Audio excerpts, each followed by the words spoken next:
আসসালামু আলাইকুম। এই বিশ্বকাপের সবচাইতে আন্ডাররেটেড খেলোয়াড়টার নাম বোধহয় এনড্রিক। কারণটা হচ্ছে লামিন ইয়ামাল কিংবা নিকো পাসকে নিয়ে যে পরিমাণ আলোচনা হয়, এনড্রিকের পটেনশিয়ালিটি নিয়ে পুরো বিশ্বব্যাপী আসলে খুব বেশি আলোচনা হয় না। তবে আমাদের প্রজন্মে আমরা যারা রোনালদো নাজারিওকে দেখেছি, এনড্রিকের খেলার সঙ্গে কিন্তু তার খেলার এক ধরনের সিমিলারিটি আমরা লক্ষ্য করি।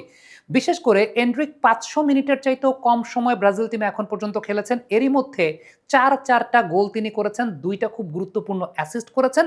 এবং কার্লো আনচেলত্তি সেকেন্ড হাফে এনড্রিককে ডেফিনেটলি একটা ট্যাকটিক্যাল ফ্যাক্টরে একটা লাকি চার্ম হিসাবে ব্যবহার করতে পারেন, যদিও তার পটেনশিয়ালিটি নিয়ে আসলে খুব বেশি কথা হয় না। আমরা ইজিপ্টের সঙ্গে ম্যাচটাতে এনরিকের যে গোলটা ছিল সেই গোলটা নিয়ে যদি একটু কথা বলতে চাই, একটা বিষয় খেয়াল করে দেখবেন, রাফিনহা যখন বলটাকে নিয়ে আসছিলেন তখন ইজিপ্টের ৪জন ডিফেন্ডার কিন্তু বলের দিকেই কনসেন্ট্রেট করা। ঠিক ওই সময়টাতে ওই ৪ ডিফেন্ডারের চোখ ফাঁকি দিয়ে একটা আলাদা প্লেস কিংবা একটা আলাদা পজিশন সিকিউর করার যে জায়গাটা, এনড্রিক কিন্তু খুব চতুরতার সঙ্গে কাজটা করেছেন। এবং এক্স্যাক্টলি যেটা বলছিলাম যে আমরা যারা রোনালদো নাজারিওর খেলা দেখে বড় হয়েছি, আমরা এই বিষয়টা জানি যে রোনালদো নাজারিও পেনাল্টি এরিয়ার ভেতরে কিভাবে খুব সুন্দর করে একটা সিকিউরড স্পেস তিনি নিজের জন্য রাখতেন, অর্থাৎ স্পেস খুঁজে তিনি বের করতেন। এনড্রিকের খেলার মধ্যে এই একটা ছাপ রয়েছে। আমি ঠিক এই জায়গাটাতেই ফুটেজটাকে স্টিল করতে চাই এবং আপনাদেরকে বলতে চাই যে আপনারা এই ব্যাপারটা একটু মনে রাখবেন। যে ব্যাপারটা নিয়ে এখন আলোচনা করলাম যে আলাদা একটা স্পেস সিকিউর করা, সেই কাজটা এনড্রিক করেন, এই ব্যাপারটা মনে রাখবেন। তার আগে আমি আপনাদেরকে আরো কয়েকটা গ্লিমস দেখাতে চাই। ইজিপ্টের সঙ্গে ম্যাচটাতে খেয়াল করে দেখেন যে আমি কয়েকটা সিকোয়েন্স আপনাদেরকে দেখাই যে একবার এনড্রিক বলটাকে রিসিভ করলেন বা বলটাকে নিলেন বা ড্রিবলিং করছেন ফ্রম দ্য লেফট অর্থাৎ বাঁ দিক থেকে। আবার খেয়াল করে দেখবেন পরক্ষণে আবার আরেকটা সিকোয়েন্সে তিনি মাঝ থেকে অ্যাটাক করছেন বা বলের যোগান দিচ্ছেন। আবার আরেকটা সিকোয়েন্সে দেখবেন যে তিনি বাঁ দিক থেকে বলের যোগান দিচ্ছেন বা বাঁ দিক থেকে তিনি অ্যাক্টিভ আছেন। আবার আরেকটা সিকোয়েন্সে দেখবেন যে ডান দিক থেকে তিনি অ্যাক্টিভ আছেন বা বাঁ দিক থেকে ডান দিকে সরে এসে সেই জায়গা দিয়ে বল ড্রিবল করে নেওয়ার চেষ্টা করছেন। অর্থাৎ তার এই বৈশিষ্ট্যের জায়গাটা আছে অত্যন্ত স্পিডি, বল সঙ্গে থাকলে অর্থাৎ উইথ দ্য বল তার স্পিড, তার পা এবং বল একই স্পিডে চলে।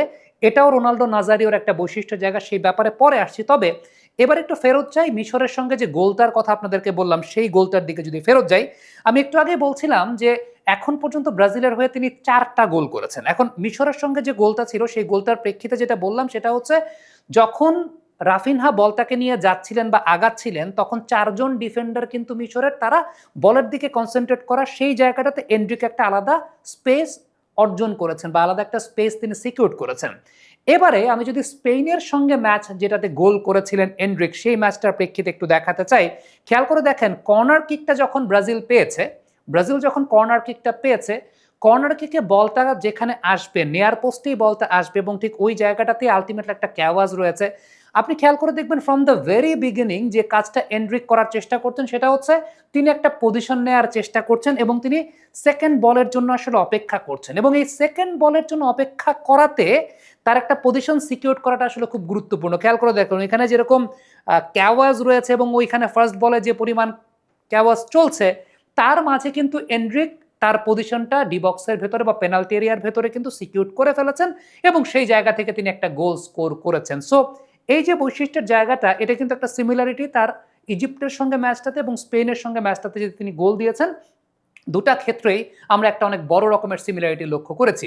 এবার আর একটা ম্যাচের প্রেক্ষিতে যদি আমি আপনাদেরকে দেখাই এবং সেই ম্যাচটা মূলত মেক্সিকোর এগেনস্টে। মেক্সিকোর এগেনস্টে খেয়াল করে দেখবেন সেটা হচ্ছে ক্রসটা যখন আসছে ডিফেন্ডাররা কিন্তু এমন একটা জায়গাতে যেখানে বলের দিকেই কনসেন্ট্রেট করা এবং সেই বলের দিকে কনসেন্ট্রেট করার জায়গাতেই এনড্রিক তার জন্য একটা জায়গা খুঁজে নিচ্ছেন ডিফেন্ডারদের চোখ ফাঁকি দিয়ে, সেই কাজটা করছেন এবং সেই জায়গা দিয়ে একটা গোল তিনি আসলে স্কোর করে ফেলছেন বা একটা গোল তিনি আদায় করে ফেলেছেন।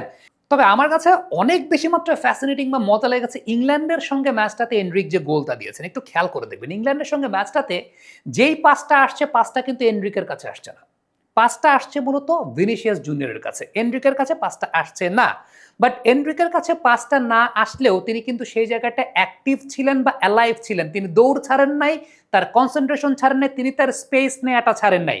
ভিনির কাছে বলটা আছে, ডিফেন্ডাররা ভিনির দিকেই যাবে বা ভিনিকেই মার্ক করতে থাকবে বা ওই দিকেই কনসেন্ট্রেশনটা থাকবে এবং যে রিবাউন্ডটা পরবর্তী সময় হলো অর্থাৎ বলটা লেগে ফেরত আসলো, এনড্রিক কিন্তু অ্যাক্টিভ ছিলেন এবং একটা সিকিউরড পজিশনে ছিলেন যেখান থেকে তিনি আসলে সেকেন্ড বলে গোলটা করতে পারেন এবং সেই কাজটাই এনড্রিক কিন্তু এই জায়গাটায় করেছেন। অর্থাৎ এনড্রিকের এই যে বৈশিষ্ট্যের জায়গাটা যে ডিফেন্ডারদের চোখ ফাঁকি দিয়ে একটা সিকিউর স্পেস বা একটা ফাঁকা স্পেস দখল করে নেওয়া, এই কাজটা তিনি খুব ভালো মতো করতে পারেন এবং সেটা রোনাল্ডো নাজারিওর বৈশিষ্ট্যের সঙ্গে অনেক বেশি মাত্রায় মিলে যায়। বাবা, এত এনার্জি কই পাও? এই পাওয়ার চুমুকে অ্যাকশন। আরেকটা খুব ইম্পর্টেন্ট ব্যাপার আলোচনা করি। সেই ইম্পর্টেন্ট ব্যাপারটা হচ্ছে এন্ড্রিক ফাস্ট, অনেক ফাস্ট, তবে তিনি কিন্তু 20 মিটার বা 50 মিটারে ফাস্টের এফেক্টিভিটির চাইতে তার ফাস্ট হওয়ার এফেক্টিভিটিটা 5 মিটারের মধ্যে, অর্থাৎ 4-5 মিটারের যে দূরত্ব, এই 4-5 মিটারের দূরত্বের মধ্যে এন্ড্রিক যতটা দ্রুত গতিতে ডিফেন্ডারকে কাটাতে পারেন বা ডিফেন্ডারকে পাস করে যেতে পারেন, এই জায়গাটায় ডিফেন্ডাররা আসলে মনে করে একটা শ্যাডোকে আমি চেজ করছি কিনা। এবং দিস ইজ দ্য থিং যেটা Ronaldo Nazario was very much known for, অর্থাৎ রোনাল্ডো নাজারিও ওই 4-5 মিটারের যে জায়গাটা, এই 4-5 মিটারের জায়গাটায় ওভারপাস করে যাওয়া টু দ্য ডিফেন্ডার, এই জায়গাটাতেই সবচাইতে বেশি উল্লেখযোগ্য জায়গা ছিল। আরেকটা বিষয় আমার কাছে মনে হয়েছে দুজনের বডি স্ট্রাকচার এবং সবকিছু অ্যাপিয়ারেন্স দেখে, সেটা হচ্ছে রোনাল্ডো যে অ্যাডভান্টেজটা নিতেন সেটা হচ্ছে নট অনলি যে তার পায়ের মুভমেন্ট দিয়ে অ্যাডভান্টেজটা নিতেন, এন্টায়ার বডির ফিজিক্যালিটি নিয়ে একটা অ্যাডভান্টেজ নেওয়ার চেষ্টা করতেন রোনাল্ডো নাজারিও, মানে তার বডি পজিশন দিয়ে একটা অ্যাডভান্টেজ নেওয়ার চেষ্টা করতেন। দুই ডিফেন্ডার আছে, রোনাল্ডো নাজারিও ভেতর দিয়ে ঢুকে যেতেন, এইটা এনরিক করতে পারেন। এটা একটা সিমিলারিটি আছে, এটা হয়তো বা কোনো জায়গায় খুব বেশি আলাপ আলোচনা হবে না বা এটা নিয়ে হয়তো বা খুব বেশি সবাই কথা বলবে না, বাট এটা একজন এলিট লেভেলের স্ট্রাইকারের একটা অনেক বড় অ্যাডভান্টেজের জায়গা যেটা রোনাল্ডো নাজারিও নিতে পারতেন।